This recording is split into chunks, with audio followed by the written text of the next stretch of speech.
অনেক বছর আগের কথা। আমি তখন ম্যান্ডেলে জেলের ডেপুটি সুপার। ম্যান্ডেলে উত্তর বর্মার প্রাচীন শহর।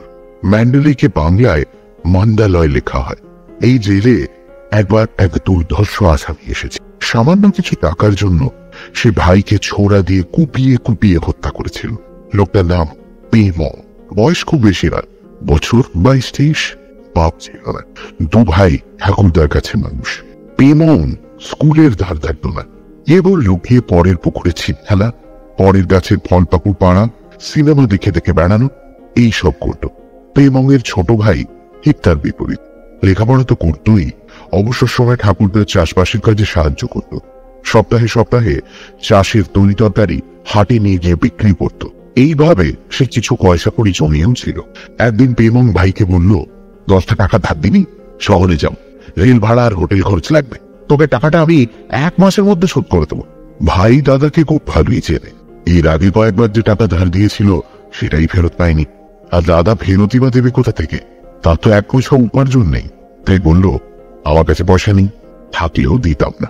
এই নিয়ে কথা কাটাকাটি, গালাগালি, তারপর মারামারিও শুরু হয়ে গেল। পাড়ার লোক এসে দুজনকে ছাড়িয়ে দিল। দুজনেই দুজনকে শাসালো, দেখে নেবো। পেমং এর ভাই সবকিছু ভুলে নিজের কাজে মেতে গেল। পেমং ভুলল না, তককে তককে রইল। একদিন ভোরে পেমং এর ভাই হাটে চলেছে। মাথার ঝুড়িতে শাকসবজি, ফল পাকুড় এবং পিছু নিল। নির্জন রাস্তা, অত ভোরে বিশেষ লোক চলাচল নেই। হাটের জিনিস নিয়ে গরুর গাড়ির সার আগের রাত্রে চলে গেছে। মাঝামাঝি রাস্তায় পেমং পেছন থেকে ভাইয়ের গলা চেপে ধরল। এইবার কে তোকে বাঁচাবে? দে, সঙ্গে যে টাকা কড়ি আছে। আচমকা আক্রমণে ভাইয়ের মাথা থেকে ছুরিটা ছিটকে রাস্তার ওপর পড়ে গিয়েছিল। সে ফিরে দাঁড়িয়ে লড়বার চেষ্টা করেছিল, কিন্তু পারেনি। পেমং কোমর থেকে ছোড়া বের করে ভাইয়ের বুকে পার তিনি বসিয়ে দিয়েছিল। রক্তে তার গেঞ্জি আর লুঙ্গি লাল হয়ে গিয়েছিল। ভাইয়ের পকেট থেকে টাকা সাথে বার করে নিয়ে পালাতে গিয়েই থামতে হয়েছিল। পুলিশের দারোগা একেবারে সামনে। একটা খুনের তদারক সেরে পাশের গা থেকে দারোগা পুলিশ সঙ্গে নিয়ে সাইকেলে ফিরছিল। পেমংকে একেবারে হাতে হাতে ধরে ফেলব। এই হচ্ছে পুলিশের কাহিনী। তারপর হাজত, হাজত থেকে কোর্ট, কোর্ট থেকে জেল। পেমংকে বাঁচাবার জন্য তার ঠাকুরদা অনেক চেষ্টা করেছিল। একটা নাতি তো গেছেই, আর একজনকে যদি বাঁচাতে পারে। বাঘা বাঘা উকিল দিয়েছিল, কিন্তু কিছু হয়নি। জেলা কোর্ট ফাঁসির হুকুম দিল। হাইকোর্ট সে হুকুম বহাল রাখল। পেমং যখন ম্যান্ডেলে জেলে এলো, তখন সে বিলেতের রাজার কাছে প্রাণদণ্ডের আদেশ মকুব করার আবেদন করেছে। পেমং বরাবর বলে এসেছে, ভাইকে সে মারেনি। ভাইয়ের সঙ্গে গালিগালাজ দস্তাদস্তি হয়েছে বটে, কিন্তু মেরেছে অন্য লোক। পাশের জঙ্গল থেকে বেরিয়ে মেরে পালিয়েছে। পেমংকেও মারত, কিন্তু দারোগা এসে পড়ায় পারেনি। পেমং এর এই কাহিনী তোপে টেকেনি। প্রমাণ হয়েছে এ ছোড়া তার। দারোগা নিজের চোখে দেখেছে পেমং ভাইয়ের বুকে পার 3 ছোড়া বিধিয়ে দিয়েছে। দারোগার সঙ্গে পেমং এর কোনো শত্রুতা নেই যে তার বিরুদ্ধে মিথ্যে কথা বলবে। আমি যখন পেমং এর সেলে যেতাম, তখনও তার এক কথা, হুজুর বাঁচান, আমার বিনা দোষে ফাঁসি হবে। মরতে আমার বড় ভয় হুজুর। কি বা আমার বয়স, আমি বাঁচতে চাই। আমি তাকে কোনো আশ্বাস দিতে পারি, কেবল বলতাম, আজ বিকেলে ফুঙ্গি মানে বৌদ্ধ পুরোহিত আসবে, তার কাছে তোমার যা বলার বলুন। ফুঙ্গি এলেই পেমং খেপেও কোনো ধর্মের কথা সে শুনতে চাইত। চিৎকার করে করে বলতো, আমাকে বিনা দোষে যারা ফাঁসি দেবে তাদের আমি ছাড়বো না।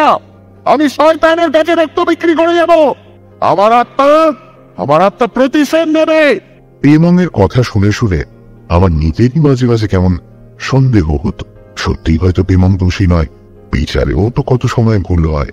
কিন্তু ডেপুটি জেলার হিসেবে আমার কিচ্ছু করার নেই। বিলেত থেকে অর্ডার এলো, আবেদন মঞ্জুর হয়নি, তার মানে ফাঁসি ছাড়া পথ নেই। খবরটা পেমংকে জানিয়ে দেওয়া হলো।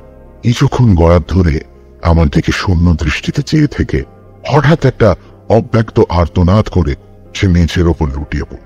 ভয় পেয়ে গেলাম। অনেক দুর্ধর্ষ আসামিও ফাঁসির হুকুম শুনে জ্ঞান হারা হয়ে যায় কিংবা রীতিমতো অসুস্থ। ফাঁসির আসামিদের খুব সাবধানে রাখা হয়, যাতে তারা আইনকে ফাঁকি দিয়ে আত্মহত্যা না করতে পারে। তাদের সেলের 4 দেয়াল খড় দিয়ে নরম করে দেওয়া হয়, যাতে আসামি দেয়ালে মাথা ঠুকে না মরতে পারে। রোজ ডাক্তার এসে স্বাস্থ্য পরীক্ষা করে। খাওয়া দাওয়ার খুব দরিবর। খবর শোনার পর থেকে পেমং একেবারে বদলে যায়। চুপচাপ বসে থাকে, দিন রাত বিড় করে কি বলে। অঙ্গি কাছে এলে তাকে গালিগালাজ করে তাড়িয়ে দেয়। ওয়ার্ডারকে বলে আমি খুন করিনি, তবু এরা আমাকে ফাঁসি দিচ্ছে, আমি কাউকে ছাড়বো না, সবাইকে দেখে নেব। ঠিক মতো খাওয়া দাওয়া সত্ত্বেও তার চেহারা শীর্ণ হয়ে যেতে লাগলো। বোঝা গেল এটা হচ্ছে মানসিক চিন্তায়। অবশেষে সেই দিন এলো। জেলার সাহেব ছুটিতে, কাজেই দায়িত্ব আমারও। একজন ম্যাজিস্ট্রেট থাকবে, একজন ডাক্তার, আর আমি। ওর 5:10 ফাঁসি। 4:30 থেকে আমরা তৈরি। আসামিকে স্নান করিয়ে আনা হলো। ভঙ্গি ধর্মের বাণী উচ্চারণ করল। কোনো বলবা নয়, চুপচাপ শোনে। কোনবার বাঁচলো ফাঁসির মঞ্চে নিয়ে যাবার সময়। কিছুতেই যাবে না। পাগলের মতো চিৎকার, তোমরা একজন নিরীহ লোককে ফাঁসি দিচ্ছ, ভগবান তোমাদের খবর করবেন না, নির্বংশ হবে তোমরা, কুষ্ঠলনে মারা যাবে। আমি আমি যাব না, কিছুতেই যাব না, আমি আমি নির্দোষ। টেনে হিঁচড়ে তাকে নিয়ে যাওয়া হল। ঠিক সময় কাজ শেষ। কালো কাপড়ে ঢাকার দেহটা থরথর করে কেঁপে উঠেই নিস্পন্দ হয়ে গেল চিরদিনের জন্য। একটা মানুষের আকৃতি, প্রতিরোধ সব শেষ হয়ে গেল। এর দিন দুয়েক পরে ব্যাপারটা ঘটল। রাত তখন 12টা হবে। একটু আগে পড়া শেষ করে সবে শুয়েছি। দরজায় প্রচন্ড করাঘাত। জেলের মধ্যে আমাদের সব সময় সন্ত্রস্ত হয়ে বাস করতে হয়। অঘটন একটা ঘটলেই হলো। দরজা খুলে দেখি রাতের ওয়ার্ডার, দুটো চোখ বিস্ফারিত, উত্তেজনায় প্রশস্ত বুক ওঠানামা করছে। শীতের রাত, কিন্তু সারা মুখ ঘর্মাক্ত। কি হলো? হুজুর, হুজুর পেমং। কি পেমং হুজুর? যা ফাঁসি হয়ে গেল। দমক দিয়ে উঠলাম। কি নেশা ভাঙ পড়েছো নাকি? মাঝের তীরে আশেপাশে কথা বলছো, তোমাকে জরিমানা করবো। বিশ্বাস করুন হুজুর, আমি একলা নয়, অন্য কয়েকদিনও দেখেছে। বেরিয়ে পড়লাম। দেখে কি রহস্য। গিয়ে দেখলাম পেমংয়ের সেলের আশেপাশের কয়েদিরা সব গড়ার ধরে দাঁড়িয়ে আছে। আমি যেতেই চেঁচামেচি শুরু হয়। অনেক কষ্ট করে তাদের থামিয়ে আসল কথাটা শুনলাম। কোনো এক কয়েদির প্রথম চোখে পড়ে। চাঁদের আলোয় চারদিক পরিষ্কার, কোথাও একটু অন্ধকার নেই। চাপা গুঙ্গানি কানে যেতে কয়েদিটা পেমংয়ের সেলের দিকে দেখেই চমকে উঠেছিল। কালো কাপড়ে ঢাকা একটা মূর্তি শূন্যে ঝুলছে। এই হাসি কাঠ থেকে যেমন ঝোলে। একজনের চিৎকারে অন্য সবাই উঠে পড়ে। সকলেরই চোখের সামনে এক দৃশ্য। তাদের হল্লায় রাতের ওয়ার্ডার এসে হাজির। সেলের সামনে এগিয়ে গিয়ে সে থমকে দাঁড়িয়ে পড়েছিল। কালো কাপড় ঢাকা মূর্তিটা মৃত্যু যন্ত্রণায় থরথর করে কাঁপছে। আর সে অপেক্ষা করেনি, প্রাণপণে ছুটে আমার দরজায় ধাক্কা দিয়েছে। সেলের কাছে গিয়ে দাঁড়াল। সেল ঢাকা, কোথাও কিচ্ছু নেই।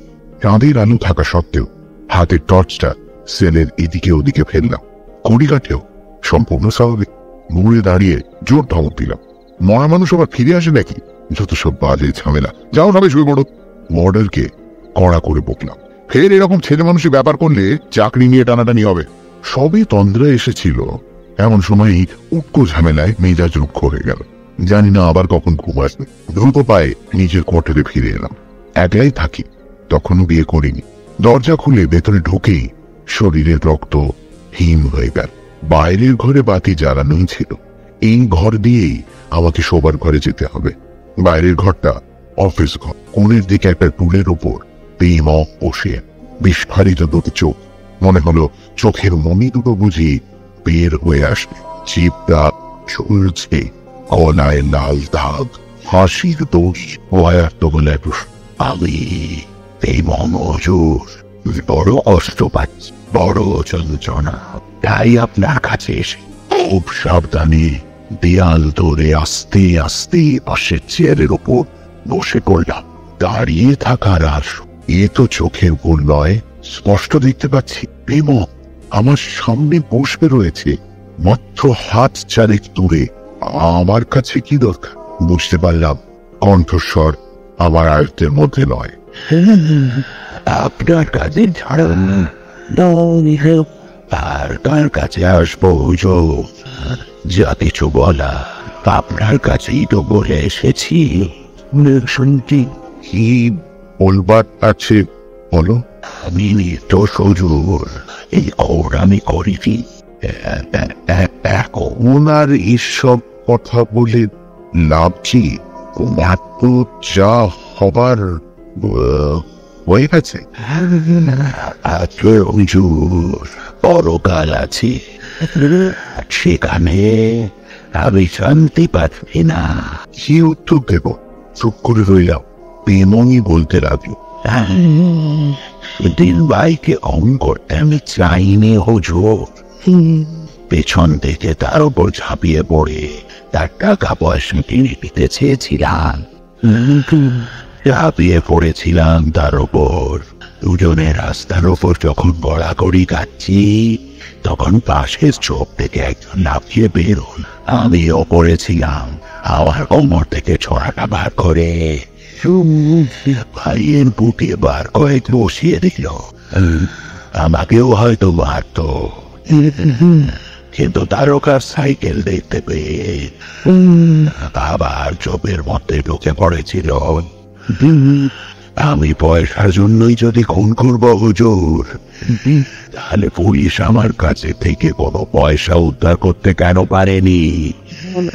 স্বাভাবিক কণ্ঠস্বর নয়।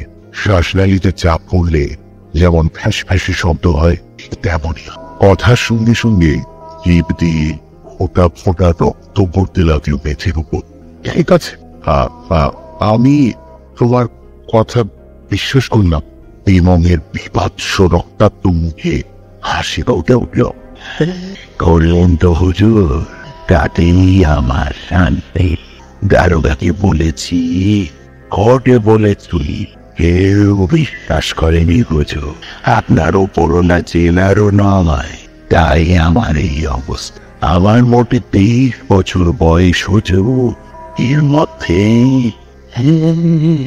সব শেষ হয়ে গেল। কতক্ষণে কাহিনী চলবে জানি না। দৌড়ে জেলের ঘড়িতে দম করে একটা বাইরে রাতের বর্ডারে ভারী জুতোর শব্দ ভেসে আসছে। এবার পেমং দাঁড়িয়ে উঠল।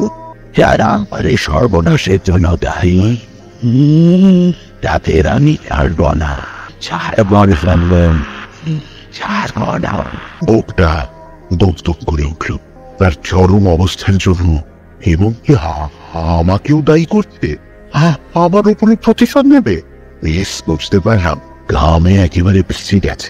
মোবাইল বার করে ঘাম মুছবো, এই শক্তিও যেন হারিয়ে ফেলেছে। হঠাৎ ঘরের মধ্যে কম করে ঠান্ডা হাওয়া। বাইরে বরফ পড়লে যেমন হয়, সমস্ত শরীর কেঁপে উঠে। শরীর যদি দেখলাম প্রেমক নেই, খালি স্বস্তির নিঃশ্বাস ফেলে উঠে দাঁড়ালাম। বাকি রাতটুকু আর ঘুম হলো না। এপাশ ওপাশ করলাম।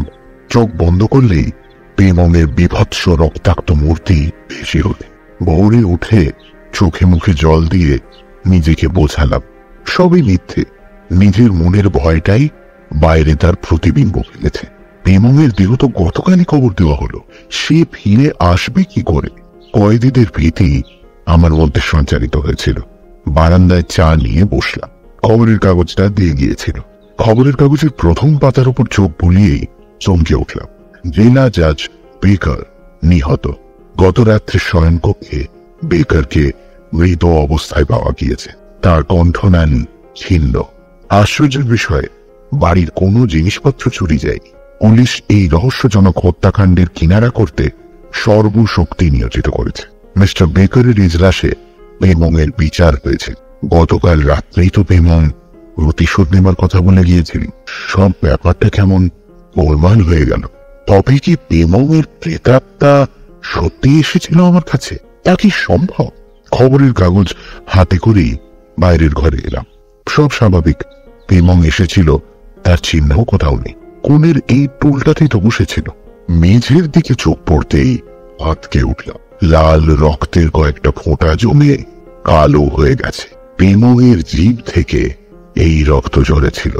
হাসির পর এরকম রক্তই তো বের হয়।